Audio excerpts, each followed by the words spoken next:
¿Por qué es importante que ustedes conozcan algo de trasplante?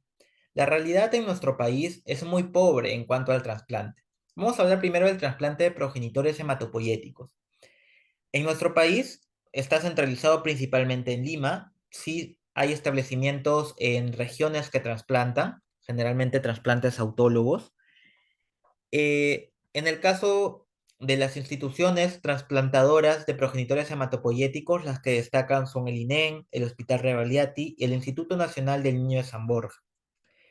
La mayoría de entidades que trasplantan son entidades de salud.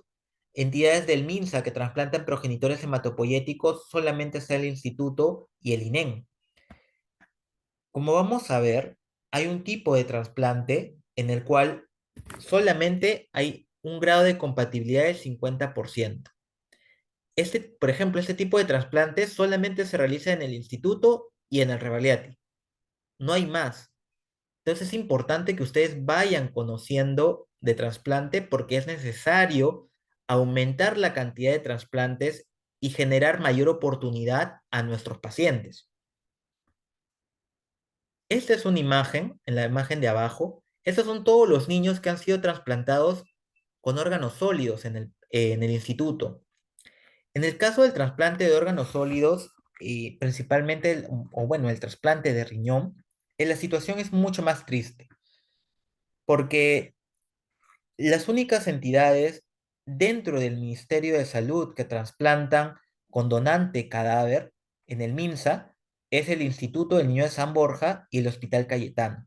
Nadie más trasplanta con donante cadáver en el Ministerio de Salud, lo cual lleva a una situación triste a un paciente adulto que requiere un trasplante o aquel adolescente que está a punto de cumplir los 18 años y pierde la oportunidad de encontrar un donante cadáver.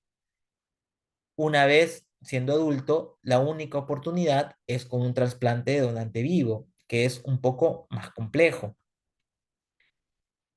La cultura de donación en nuestro país lamentablemente es muy pobre, tenemos muy pocos trasplantes, pero eh, ustedes que van a ser médicos en los siguientes años, es importante que generen mayor cultura de donación.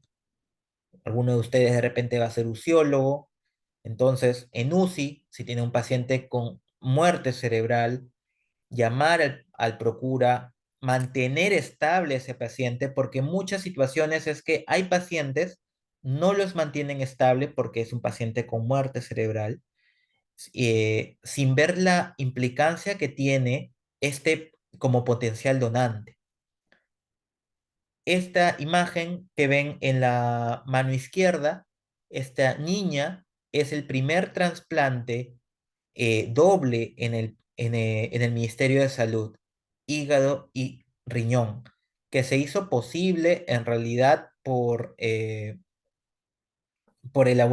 parte del laboratorio y los especialistas de nefrología y también por los cirujanos, porque esta niña tiene una gran cantidad de anticuerpos que hacía imposible encontrar un donante de riñón. Se tuvo que buscar un donante, riñón, hígado, se encontró y la niña ha podido ser trasplantada de ambos órganos y actualmente está de alta.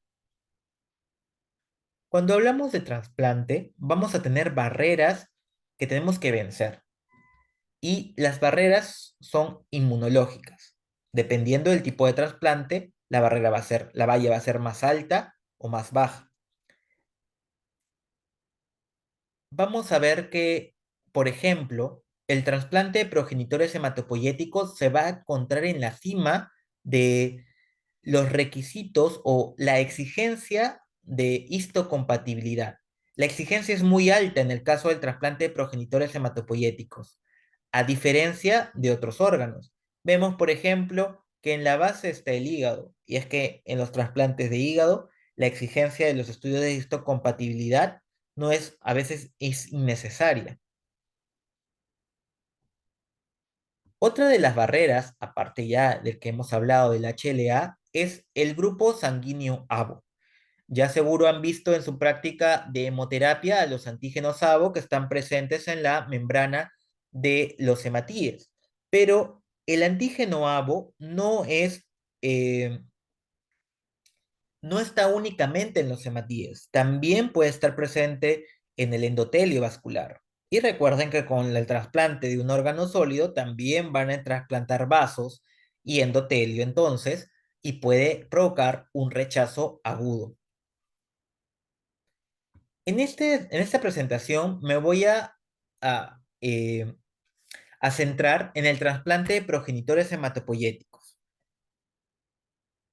Para el trasplante de progenitores hematopoyéticos, ¿qué se requiere?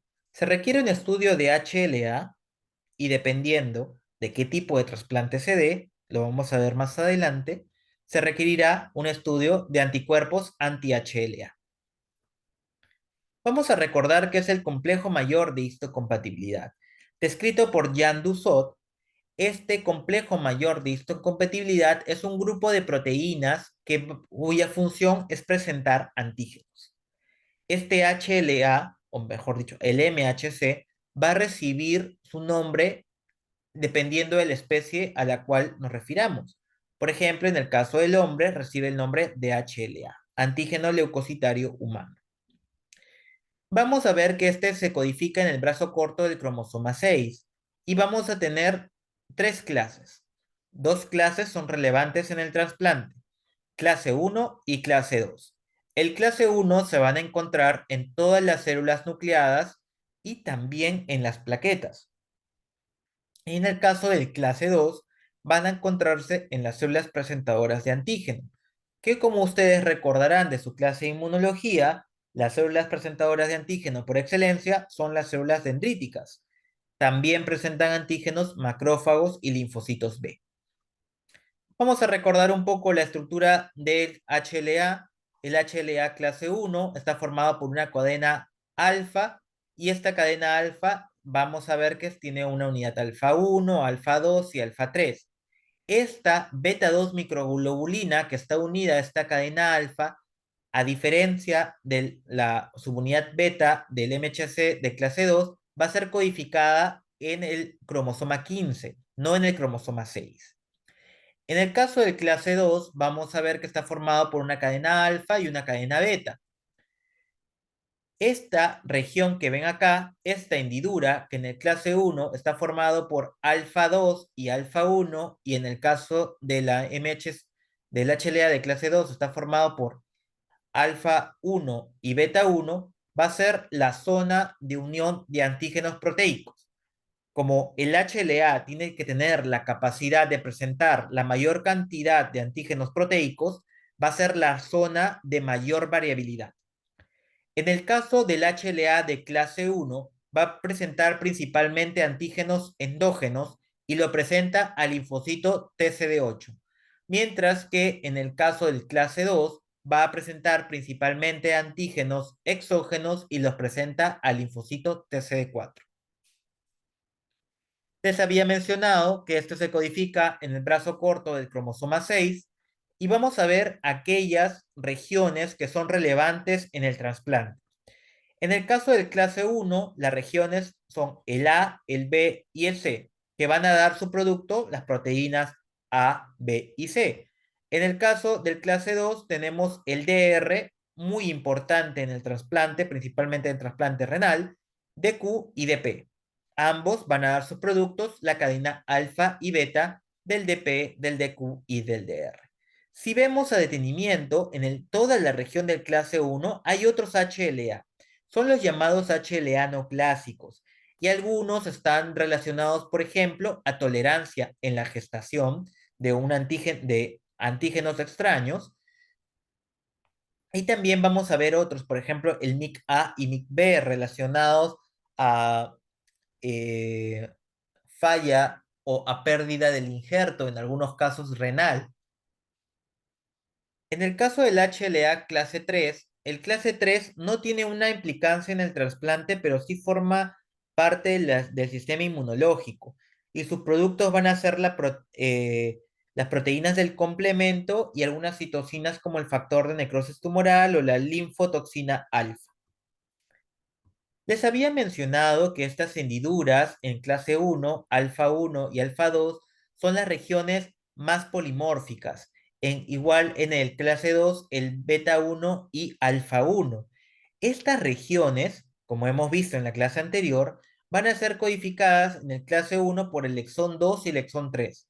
En el clase 2 por el exón 2. Entonces, las pruebas de biología molecular destinadas a la tipificación HLA tienen que considerar sí o sí estos exones. Vamos a ver que las moléculas de HLA son altamente polimorfas. Hay una gran cantidad de moléculas de HLA. En el caso del clase 1 hay más de 26.000 y en el caso del clase 2 más de 11.000. Vamos a ver que dentro del clase 1 el más polimorfo es el gen B, el cual tiene más de 9.000 alelos y más de 5.000 proteínas. En el caso del clase 2, el más polimorfo es el DR, con más de 4.000 alelos y más de 3.000 proteínas. Esta es la nomenclatura del HLA. Les brinda información. Vamos a ver en los distintos estudios que en el caso de nuestro país solamente van a ver hasta dos campos, este primer campo y este segundo campo. Los otros dos campos todavía no se desarrollan en nuestro país, próximamente ya lo iremos viendo.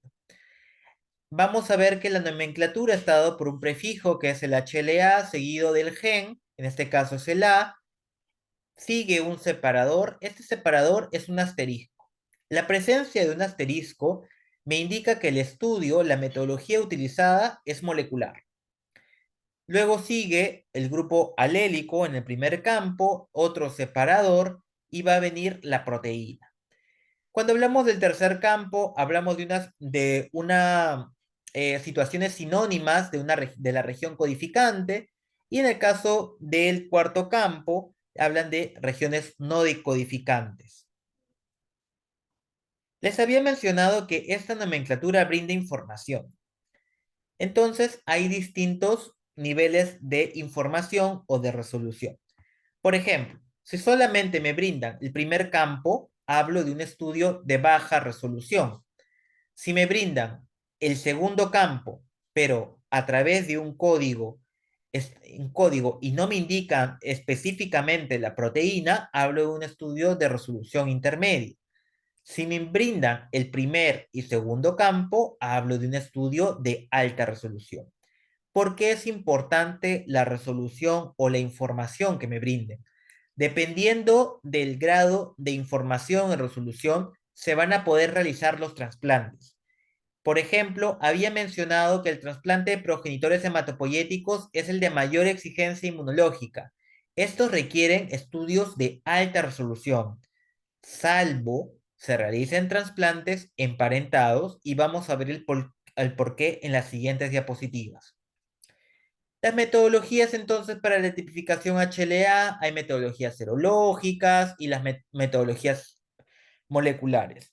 ¿Quién destaca en la metodología molecular? Destaca esta, el SSO, secuencia de oligonucleótido específico.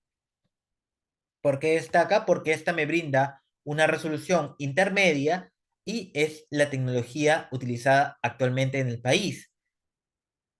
¿Qué otra tecnología está próxima a desarrollarse? El NGS. Ya hay algunas, como por ejemplo el Revaliati, que va a comenzar a migrar a NGS. El instituto también en los próximos meses va a comenzar a hacer NGS, la cual me permite la secuenciación dependiendo de la cantidad de genes, de 11 genes, de 6 genes, y la identificación de mayor información y más campos del HLA.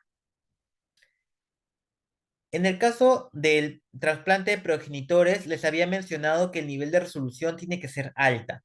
Es necesario que sea alta para el trasplante de progenitores hematopoyéticos, pero en nuestro país se da una resolución intermedia.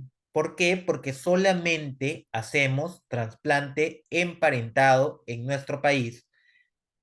En el caso de un trasplante alogénico no emparentado, la exigencia sí es de una alta resolución. Entonces, eso nos lleva a los tipos de trasplante. Los tipos de trasplante van a depender de la patología de fondo del paciente. Un trasplante autólogo, por ejemplo, en un mieloma múltiple, se considera solamente un trasplante autólogo, no se va a considerar un trasplante alogénico.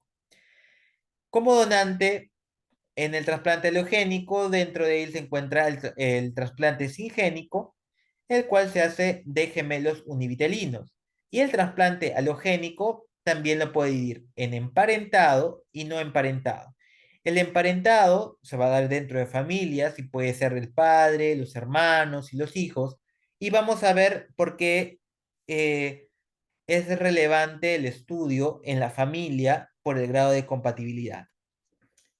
El HLA, nosotros vamos a tener dos haplotipos de HLA.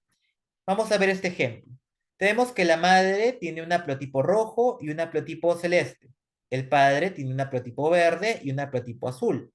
Sus hijos, por herencia mendeliana, van a heredar un haplotipo de la madre y un haplotipo del padre. En este caso, este hijo tiene uno rojo de la madre y uno verde del padre.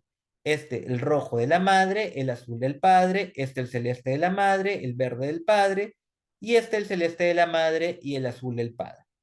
Vamos a centrarnos en este, que es el paciente. Este paciente tiene un haplotipo rojo y un haplotipo azul. La primera opción de un trasplante progenitores hematopoyéticos es buscar un donante idéntico. ¿Dónde tengo la posibilidad de encontrar un donante idéntico? En los padres, en los hermanos. Porque los hermanos van a heredar estos haplotipos del padre. Pero la probabilidad, ¿cuál va a ser? Una de 4. O sea, el 25% de que mi hermano sea completamente idéntico a mí. Existe otro tipo de trasplante en el caso de no encontrar un idéntico. En el país, la continuación es a un trasplante haploidéntico. ¿Qué es un trasplante haploidéntico? Vemos acá, solamente compartir la mitad, o sea, solamente compartir un haplotipo. Entonces, su donante serían aquellos que compartan este haplotipo rojo o este haplotipo azul. Es así que los padres van a ser 100% haploidéntico al hijo, porque les va a heredar un haplotipo. Igual, los hijos de este paciente van a ser haploidénticos con el padre. Vemos acá otro ejemplo en el cual ya han colocado los distintos locus. Vemos acá el padre que es un A1, un B8, un DR3, un DQ2. Y el otro haplotipo, que es el verde, es un A2, un B44, DR7, DQ2. En el caso de la madre, vemos este haplotipo morado, que es un A3, un B7, DR2, DQ1. Y este haplotipo medio rojo, medio naranja, que es un A11, B60, DR4, DQ4. Se heredan siguiendo la herencia mendeliana y vamos a ver que cada hijo ha heredado un haplotipo. ¿Por qué les pongo este ejemplo? En este caso, vemos, por ejemplo, este hijo hereda el rojo de la madre, pero este azul del padre, que debería ser un A1, un B8, DR3, un DQ2, es un A2, un B8, DR3 y un DQ2. Este A2 viene de este haplotipo verde. ¿Qué ha ocurrido acá? Ha ocurrido una recombinación que se puede dar en los extremos, o sea, en el locus A y en los DQs. La detección de anticuerpos anti-HLA les había mencionado que solamente se da en algunos tipos de trasplante de progenitores hematopoyéticos. Regresemos a esta imagen. Si ustedes tienen un donante que es completamente idéntico, comparten ambos haplotipos, ya no es necesario el estudio de anticuerpos anti-HLA porque comparten el 100% de antígenos HLA. Si se considera un trasplante haploidéntico, vamos a ver que hay un haplotipo que no comparten. Entonces, hay antígenos extraños, por lo cual puede haber una reacción antígeno-anticuerpo y llevar al rechazo. Entonces, en los estudios de detección de anticuerpos anti-HLA, en el caso de progenitores hematopoyéticos, se va a dar si se piensa en un trasplante haploidéntico. ¿Cómo una persona se sensibiliza para anticuerpos anti-HLA? Uno de ellos es las transfusiones sanguíneas. Como le había mencionado a mi grupo de práctica, en el paquete globular no solamente hay hematíes, también hay la presencia de leucocitos. Y estos leucocitos tienen HLA y pueden generar una respuesta antígeno-anticuerpo y producir anticuerpos anti-HLA. La otra forma es la gestación. Recuerden que en la gestación hay la presencia de antígenos del padre que lo va a tener el niño y que van a ser extraños a la madre y que va a generar anticuerpos. El otro es los trasplantes previos. Estos también van a generar anticuerpos anti-HLA. Hay dos pruebas para detección de anticuerpos anti-HLA, no me voy a detener mucho acá. Una prueba de screening en la cual se llama PRA. Tengo una perla que tiene distintos tipos de antígenos. Si el paciente tiene los anticuerpos, se van a pegar a estos antígenos de la perla.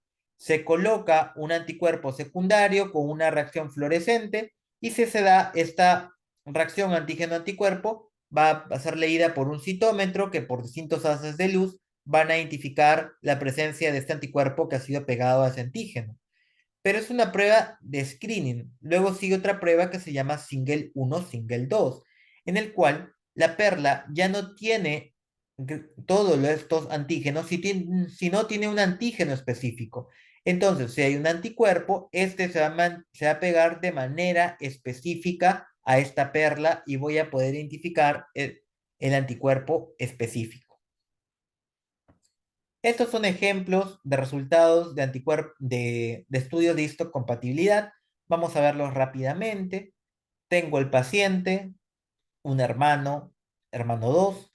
Vemos sus antígenos en el caso de locus A, una 2, una 24, que también lo tienen ambos hermanos. En el B, un 15, un 35. En el C, un 1, un 4, que también lo están compartiendo los hermanos. Me voy al clase 2. En el clase 2 hace el DR y el DQ. Vemos un DR9, un DR16, también compartido por los hermanos, y un DQ alfa 3, un DQ alfa 5, un DQ beta 3, un DQ beta 3, que también lo comparten ambos hermanos. En este caso, el paciente es 100% compatible y ambos hermanos son sus potenciales donantes. Este es otro caso en el cual se hace un estudio con el papá y la mamá. Ya sabemos que si es de verdad su papá y su mamá, van a ser haploidénticos. Y esto lo vemos acá. Vamos a ver que toda la línea de arriba va a ser un haplotipo y la otra línea roja va a ser otro haplotipo. En el caso del padre, este le está heredando el haplotipo azul y en el caso de la madre le hereda el haplotipo rojo. Estos son haploidénticos porque son sus padres. En otro estudio vemos al paciente con sus padres que son haploidénticos y también vemos con su hermano. En este caso, su hermano solamente ha heredado, mejor dicho, el rojo de la madre y el verde del padre. Solamente comparte con el paciente el rojo que es de la madre. Entonces, en este caso, el hermano también vendría a ser haploidéntico. Como les había mencionado, si se piensa en un trasplante haploidéntico, se requiere un estudio de anticuerpos. En este caso, el paciente se hizo el estudio, pero no se detectó anticuerpos anti-HLA, por lo que tanto el papá como la mamá pueden ser sus donantes. Este es otro estudio en el cual se hace un estudio con el paciente y la madre. Vemos que son haploidénticos porque comparten este haplotipo rojo. Se hace un estudio de anticuerpos pensando en un trasplante y se encuentran anticuerpos, pero estos anticuerpos no son donante específico.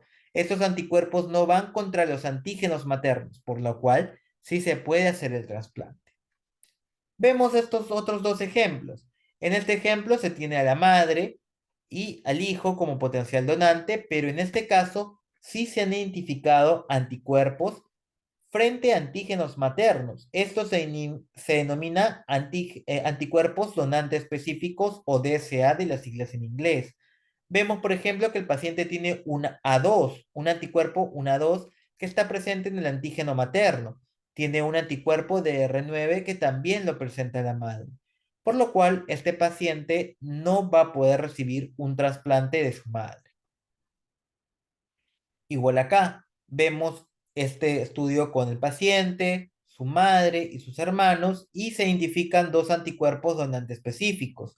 Un DR4 que está presente tanto en la madre como en el último hermano y un DR16 que está presente en los otros dos hermanos. Con lo cual, el paciente también no va a poder recibir trasplante de ninguno de estos familiares. Entonces, en nuestra institución, el flujograma de trasplante, si tiene un paciente candidato de trasplante de progenitores hematopoyéticos, realizar el estudio de tipificación HLA entre el receptor y su familiar, que va a ser sus hermanos. ¿Por qué el estudio de sus hermanos? Porque ellos tienen la probabilidad de tener un 25% de compatibilidad. Se realiza el estudio HLA A, B, C, DR, DQ por la metodología SSO. Si se identifica que un hermano es idéntico, se realiza el trasplante. Si no, se tendrá que ampliar el estudio de los padres, en el cual también se hace el estudio A, B, C, D, R, D, Q, también utilizando la misma metodología. Como se está planteando de un trasplante haploidéntico, se tendrá que hacer un estudio de anticuerpos y si este sale positivo, hacer un estudio de especificidad con single 1 y single 2 dependiendo del caso.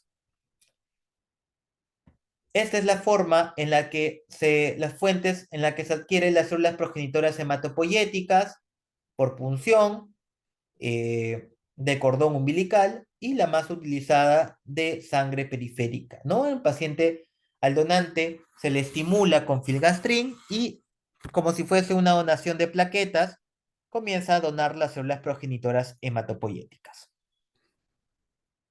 El paciente, el donante, va a comenzar a hacerse la colecta de las células progenitoras hematopoyéticas. El paciente va a recibir una terapia de acondicionamiento en el cual se destruye su médula ósea para recibir esta nueva médula en el trasplante. Y es como si fuese una transfusión sanguínea. Vamos a hablar rápidamente del control del injerto post-trasplante de progenitores hematopoyéticos. Esto se realiza a través de una prueba llamada quimerismo. Recuerden que la quimera es una bestia que tenía eh, partes de distintos tipos de animales. En el caso de la quimera, ¿nosotros qué vamos a identificar? Tenemos un paciente con una enfermedad hematológica, tenemos este paciente con sus marcadores eh, previos al trasplante y tenemos su donante sano. Esta médula de este paciente va a ser destruida y se va a trasplantar con médula ósea de este donante. En el post-trasplante, las células que produce este paciente tienen que tener las características genéticas de su donante. Ya no deberían expresar el ADN propio. Me refiero a las células que provienen de la estirpe de las células progenitoras hematopoyéticas. Entonces voy a tener distintos escenarios. Por ejemplo, esta paciente que solamente expresa ADN de su donante, hablo de una quimera completa. Cuando ya comienza a expresar ADN propio, hablo de una quimera mixta, y también cuando, bueno, acá en este caso está expresando también, eh, hay otra expresión de células sanas, ¿no? Esto ya es con otro tipo de, cuando se puede haber contaminado la muestra también. Dentro de las metodologías que se utilizan está la identificación de los STR o los Short Tandem Repeat, que me da una sensibilidad de 1 al 5%. Cuando se utilizan con linajes, esta disminuye a 0,1 a 0,01%, siendo la sensibilidad mucho más alta. Nosotros vamos a evaluar los microsatélites, que son parte de regiones no codificantes del ADN, ya lo habíamos visto en la parte de biología molecular, y lo que nosotros hacemos es un estudio pretrasplante. Se hace una identificación del perfil de identidad pretrasplante del donante, pretrasplante del receptor y en el control post-trasplante se evalúa a través de estos marcadores, a través de los alelos de todos estos marcadores STR, si hay presencia o no de marcadores del receptor. En este caso vemos, por ejemplo, los marcadores del donante. Vemos algunos marcadores que están sombreados, son los llamados marcadores informativos, y vamos a ver que la presencia de estos marcadores informativos en el post-trasplante solamente deberían ser del donante. En este caso, se ha identificado que solamente son del donante, por lo cual puedo hablar de una quimera completa, más del 95%, y indicar que el trasplante va bien desde el punto de vista molecular. Bueno, esa en realidad es una pequeña parte de lo que es la quimera. Otras pruebas que realizamos en el laboratorio de biología molecular, hacemos quimera por selección celular, detección de agentes infecciosos, genotipificación KIR y cross-match por citometría de flujo son parte también del laboratorio de biología molecular. Bueno, eso es todo. ¿Tienen alguna consulta, chicos? ¿Alguna pregunta?